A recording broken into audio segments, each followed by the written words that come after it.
अल्हम्दुलिल्लाह, अल्लाह ताला का लाखों शुक्र करोड़ों एहसान एक और नए दिन के साथ। तो आज मैं आप लोग के साथ शेयर करूंगी मज़ेदार शामी कबाब की रेसिपी, क्योंकि रमज़ान करीब है, रजब शाबान चल रहे हैं। यूजुअली लोग रोज़े रखते हैं, इफ़्तार के लिए इन्हें ज़रूरत होती है, सहरी के लिए इन्हें ज़रूरत होती है, और आगे रमज़ान में तो बहुत ज़्यादा ही ज़रूरत होगी। और शामी कबाब तो एक ऐसी चीज़ है जो हर दिल अज़ीज़, हर दिल पसंद है। तो जी, मैं जिस तरह शामी कबाब बनाती हूँ वो आज तरीका आप लोग को बताऊँगी। तो जी, मैंने जो है वो ऑलमोस्ट 500 ग्राम्स मतलब आधा किलो गोश्त ले लिया था, और साथ में 2 कप चने की दाल। ये मेरा अपना रेशो है, आप लोग डिपेंड करता है। अगर आप लोग चने की दाल कम रखना चाहते हैं तो कम भी रख सकते हैं, और ज़्यादा रखना चाहते हैं तो ज़्यादा भी रख सकते हैं, ठीक है। इसके बाद मैंने इसमें 2 मीडियम साइज़ के अनियन डाल दिए थे, एक छोटा सा आलू लेके उसको कट करके छील के डाल दिया था, और ऑलमोस्ट 8 to 10 जो है वो ग्रीन चिली डाल दी थी। 2 टेबलस्पून इसमें मैंने जिंजर गार्लिक का पेस्ट डाला था, साथ साथ मैंने एक जो है वो कनौर की जो यखनी होती है उसका क्यूब ऐड कर दिया था, और साथ में कुछ मसाले ऐड कर दिए थे। और मसाले जो थे वो ये थे कि रेड चिली पाउडर, हल्दी, कश्मीरी जो मिर्ची होती है ना साबित वाली, वो कुछ साबित गरम मसाले जिसमें काले मिर्च, लौंग, बड़ी इलायची ये ऐड था, और स्टीम मसाला था जो मैं ख़ुद बनाती हूँ।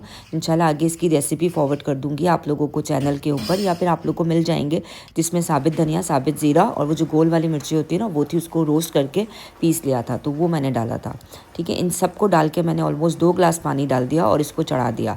अच्छा, जब तक गोश्त गल रहा है ना, मैंने इसको ढक के रख दिया था, और तकरीबन आधे से पौने घंटे में गोश्त गल चुका था, दाल गल चुकी थी, क्योंकि दाल को मैंने पहले सोक कर लिया था तकरीबन 2 घंटे तक। अच्छा, जब मेरा गोश्त गल गया और अच्छा खासा पानी इसमें ड्राई हो चुका था, तो मैंने शान का शामी कबाब मसाला लिया था, और तकरीबन 1.5 टेबल स्पून मतलब 1 और आधा टेबल स्पून इसमें ऑलमोस्ट शान का मसाला ऐड कर दिया था। मैं कभी भी शान का मसाला पहले ऐड नहीं करती हूँ, क्योंकि इससे जो कबाबों का रंग है ना वो बहुत डार्क हो जाता है, इतना मज़ेदार नहीं लगता है। और शान का मसाला आप लोग मेरे टिप के हिसाब से डाल के देखिएगा, इस वक्त में बहुत अच्छा फ्लेवर देता है और कबाब के कलर को ख़राब नहीं करता है, ठीक है। अच्छी तरह से इसको मिक्स करके अब मैंने पानी को ड्राई होने के लिए छोड़ दिया था। जब मेरा पानी बिल्कुल अच्छी तरह से ड्राई हो गया था कबाबों का, तो मैंने उसको, जो स्पून होता है ना आप लोग के पास, अगर वो मैश करने वाला हो तो आप उससे भी अच्छे से मैश कर सकते हो। मैंने वुड के स्पून से ही थोड़ा मैश कर लिया था, और फिर उसको ब्लेंडर में डाल के, चॉपर में डाल के चॉप कर लिया था, ठीक है। अच्छा, मैंने बहुत बिल्कुल फाइन पतला पतला चॉप नहीं किया था, मोटा मोटा दरदरा दरदरा चॉप किया था। आप लोग चाहो ना तो इसको इस फॉर्म पे मतलब थोड़ा सा रख सकते हो, ताकि ये थोड़ा ठंडा हो जाए, आप इसको कूल भी कर सकते हो। बट मेरे पास इतना बिल्कुल भी टाइम नहीं था, तो बस मैंने थोड़ा सा इसका धुआं, जो स्टीम था वो निकाल दिया, और इसके बाद इसको अच्छे से चॉप कर लिया था। हाँ, चॉप करने के बाद मैंने उसको थोड़ी देर के लिए कूल होने के लिए रख लिया, ताकि अगर ये रनी भी फील हो रहा है ना तो ये सेट हो जाए। और वाकई में जब इसको मैंने कुछ देर के लिए छोड़ दिया कि ठंडा हो जाए, तो ये मसाला बिल्कुल, जो बैटर बना था, बिल्कुल सेट हो गया था, और बहुत ही ज़बरदस्त इसकी कंसिस्टेंसी आई थी। अच्छा, अब इस फॉर्म पे मैं इसमें डाल दूंगी चॉप्ड अनियन, ठीक है। ऑलमोस्ट 2 मीडियम साइज़ के अनियन थे, वो मैंने इसको चॉप्ड कर लिया था बारीक। इसके बाद इसमें हरा धनिया, हरी मिर्ची और पुदीना, ये जो तीनों प्रोडक्ट्स हैं ना, मतलब तीनों इंग्रेडिएंट्स, इसको हमें इसी वक्त डालना चाहिए। अदरवाइज़ कबाबों का रंग बहुत ख़राब हो जाता है अगर हम इसे कबाब को मतलब बनाते वक्त डालते हैं, बॉईल करते वक्त। और फिर बाद में 1 अदद नींबू, आप लोग अकॉर्डिंग टू टेस्ट 2 भी ले सकते हो। और मज़ेदार से शामी कबाब मैंने बना लिए थे, और बहुत ही लजीज बने थे, ठीक है। आप लोग ज़रूर इसको ट्राई कीजिएगा, ये रेसिपी बहुत ही ज़बरदस्त है। अच्छा, कबाब बनाते बनाते ऑलमोस्ट शाम हो गई थी, और मौसम इतना हसीन हो रहा था, तो बस बैठे बैठे हमने सोचा कि हम निकलते हैं, किसी भी बीच पे या पार्क पे जाते हैं। तो बस इसकी तैयारी शुरू कर दी थी, और फिर मैं और मेरा बेटा निकल गए थे ममज़र पार्क के लिए। खैर, जो करीब था मेरे घर से ममज़र पार्क, हम लोग यहाँ जाने की तैयारी कर रहे थे, और रेडी होकर हम लोग निकल गए कि बस कुछ शाम का थोड़ा सा वक्त वहाँ स्पेंड करेंगे और रात में घर आ जाएंगे, क्योंकि मज़ेदार शामी कबाब तो तैयार ही थे, आके बस फ्राई करना था और खाना खाना था। तो बस रेडी हुए और हम लोग दोनों निकले। हमने टैक्सी को बुलाया, ऑनलाइन नीचे घर के नीचे टैक्सी आ गई थी। बस मैं बस इतना कहूँगी इस वक्त में कि हमें अपने लिए भी वक्त निकालना चाहिए, घर के काम के साथ साथ। अगर हम घर में रहते हैं, हाउस वाइफ है, तो उसका मतलब ये नहीं है कि हम बिल्कुल रिलैक्स है या हमारा माइंड बहुत पीस में है, ऐसा नहीं है।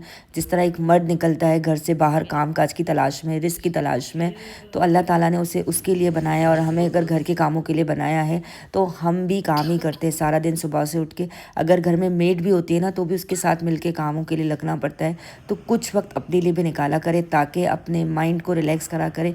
और मैं प्लीज़ मर्दों से भी रिक्वेस्ट करूँगी, मतलब मेरे भाइयों से भी रिक्वेस्ट करूँगी कि वो इस बात को समझे। वो ये ना समझे कि अगर औरत घर में रहती है तो वो कुछ भी नहीं करती है।